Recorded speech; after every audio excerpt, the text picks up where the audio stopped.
Olá, gente. E aí, galera? Estamos aqui para a última videoaula de Química Geral, graças a Deus, do professor Luiz César Rodrigues. E nosso tema da videoaula de hoje vai ser desenhando estruturas de Lewis, estruturas de ressonância, exceções à regra do octeto e as forças das ligações covalentes. Meu nome é Douglas Manuel, primeiro período da Universidade Federal da Paraíba.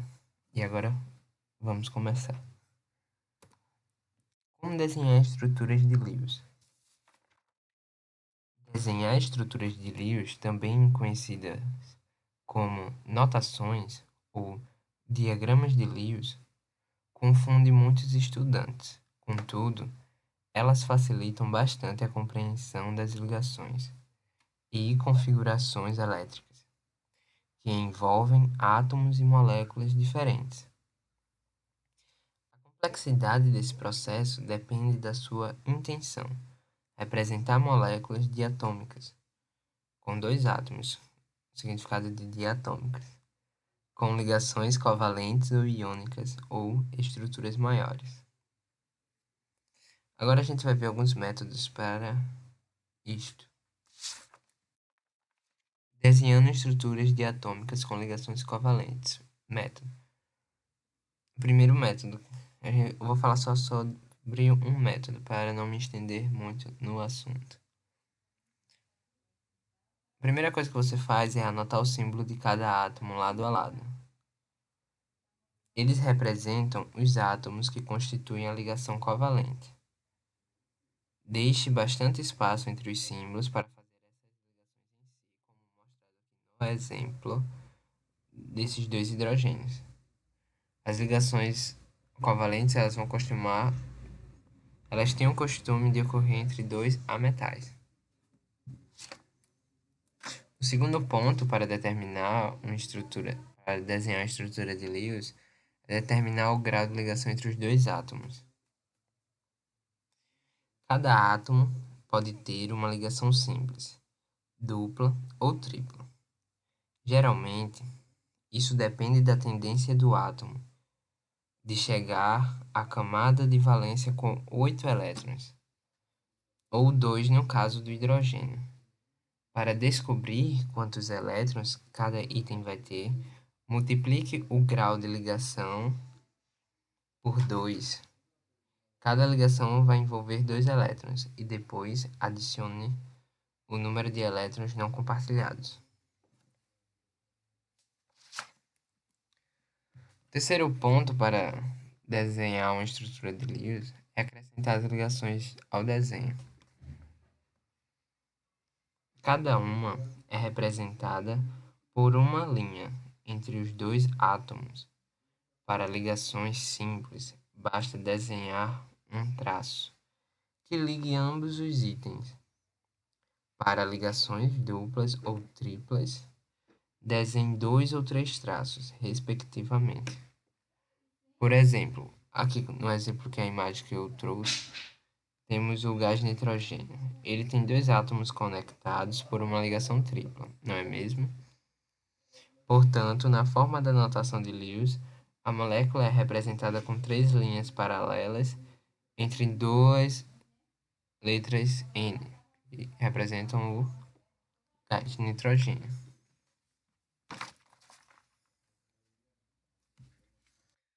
O quarto ponto para desenhar a estrutura de Lewis é desenhar os elétrons soltos.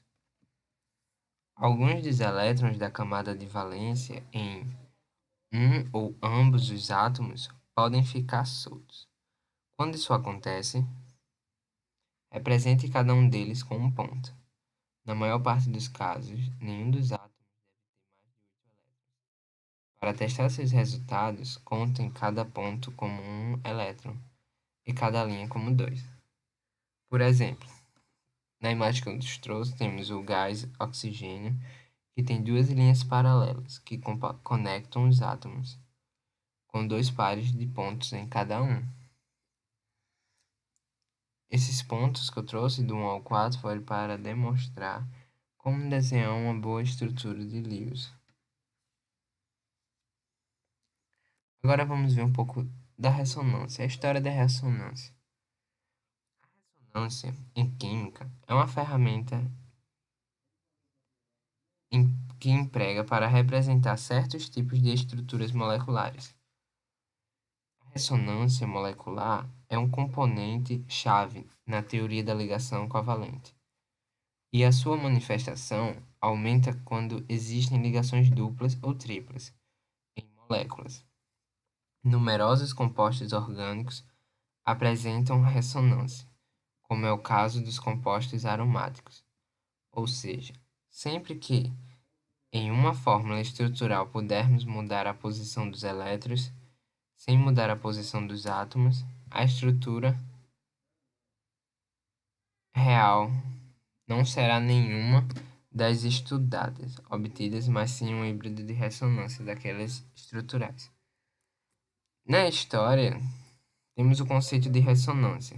Ele foi introduzido por Linus Pauling no ano de 1928. Inspirou-se em determinados processos da mecânica quântica. No estudo do íon H2+, que possui um elétron deslocalizado entre os dois núcleos de hidrogênio, o termo alternativo, o mesomerismo, é muito popular, devido à confusão que gerava na comunidade científica. A terminologia ressonância foi sugerido abandonar este nome em favor da de deslocalização.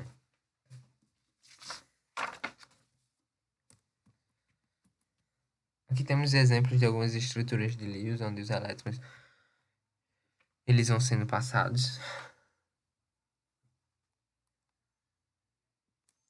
Exceções à regra do octeto. Uma frase muito importante é que um átomo ele adquire estabilidade quando possui 8 elétrons na camada eletrônica mais externa, ou 2 elétrons quando possui apenas a camada K. Entretanto, na prática existem exceções a essa regra, pois alguns elementos ficam estáveis com menos de 8 elétrons e outros com mais. Além disso, ainda há alguns que se estabilizam com um número ímpar de elétrons. Vejamos alguns exemplos.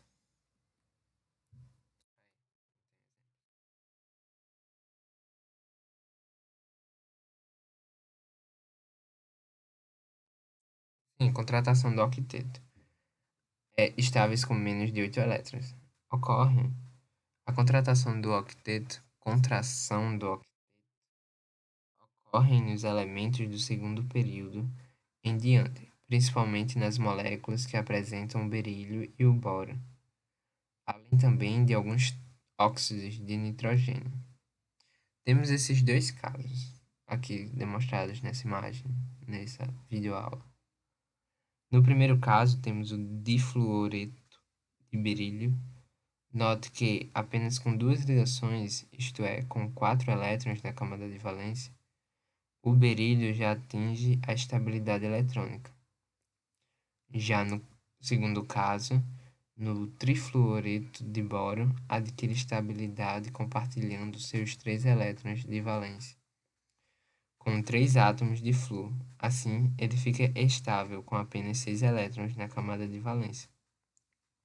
Em ambos os casos demonstrados aqui e agora, os átomos de flúor ficam com o octeto completo, mas o elemento central não fica completo.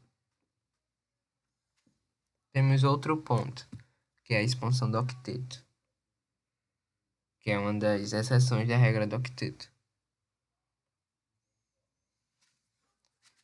Esse caso ele vai ocorrer em elementos do terceiro período em diante, pois, visto que são mais de 8 elétrons, terão que se comportar na camada de valência, o átomo precisa ser relativamente grande. É por isso que os elementos do segundo período nunca se expandem. Os elementos principais vão ser o fósforo e o enxofre. No primeiro caso, o fósforo ele ficou estável com 10 elétrons na sua camada de valência. Já no segundo exemplo, o enxofre ficou com 12 elétrons.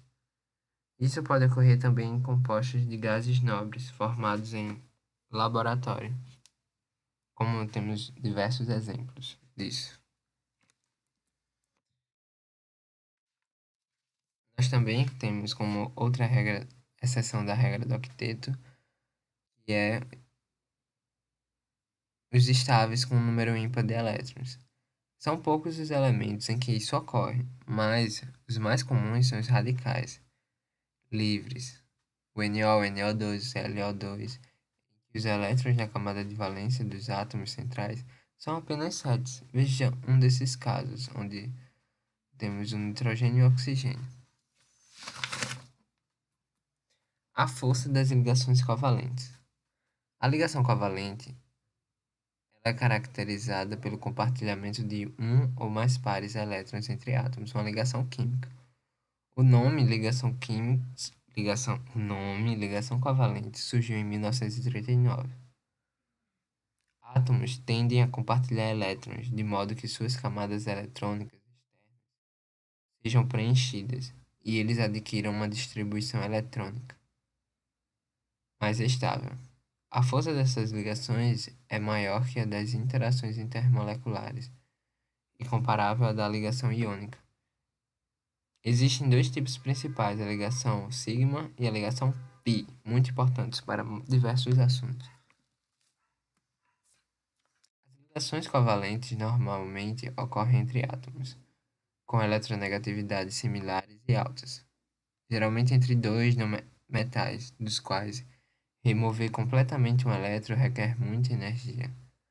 Um tipo especial de ligação covalente é a ligação covalente dativa, também conhecida como ligação covalente coordenada, que ocorre quando um único átomo fornece ambos os eletrões da ligação. Cada átomo ele pode potencialmente ceder apenas um par de elétrons para o outro. Esse tipo de ligação tende a ser mais forte que os outros tipos de ligações, como a iônica, ao contrário das ligações iônicas, nas quais os íons são mantidos unidos por atração coulombica não direcional. Ligações covalentes são altamente direcionais. Como resultado, moléculas covalentemente ligadas tendem a formar-se em um número relativamente pequeno de formas características, exibindo ângulos de ligação específicos.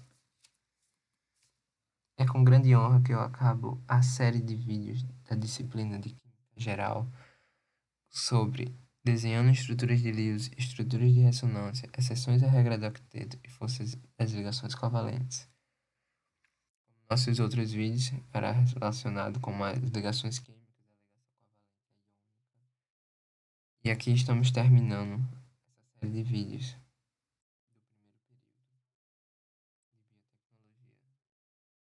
da disciplina de Química Geral do professor Luiz César Rodrigues. E finalizando, meu nome é Douglas Manuel, sou aluno do curso de Biotecnologia da UFPB. E assim encerramos mais uma videoaula e a última videoaula do período. Ctrl F4.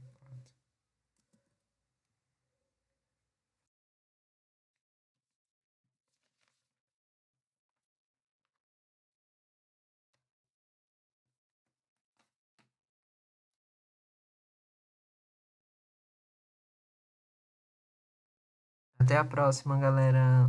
Um salve para todo mundo, que todo mundo passe, que dê certo tudo.